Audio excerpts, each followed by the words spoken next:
It is really something that is a debt trap, just waiting to suck you in to a downward spiral that you'll never get out of.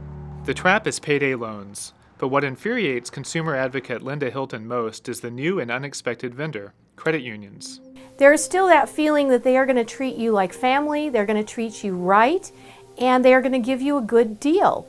But that's not always the case. Now, many of these member-owned nonprofits are branching into this controversial lending practice, charging far more than they do for any other loan. Payday lenders appeal to people who can't normally get loans, but there's a trade-off.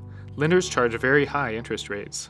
Around here, the average is $15 per 100 per week. What happens is that you didn't have the $100 this week, and you don't have the $115 next week, so you roll it over. It adds up pretty fast.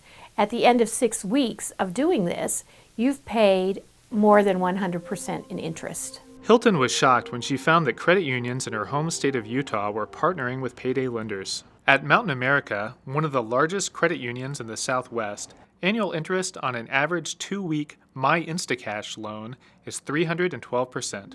It's completely legal. There's nothing we can do to rein them in. Mountain America would not comment. Wendell Sebastian, executive director of the National Credit Union Foundation, said he'd never heard of Mountain America's partnership with My Instacash, but he said consumers should be wary of any product that charges extra high interest rates. Obviously, if they were charging exactly the same as the payday lender, they would be no better than the payday lender. But Sebastian said that most credit unions charge much less for their payday loans, which makes them a fair deal for members. It is very, very tricky to understand and draw a distinction between real payday lenders and people who are making you short-term loans and trying to cover the cost of processing that loan. And I realize that sounds, like double speak, but the motivation and the intentions of the person lending you the money really make all the difference in the world. But Hilton thinks that some credit unions are looking to profit from payday loans.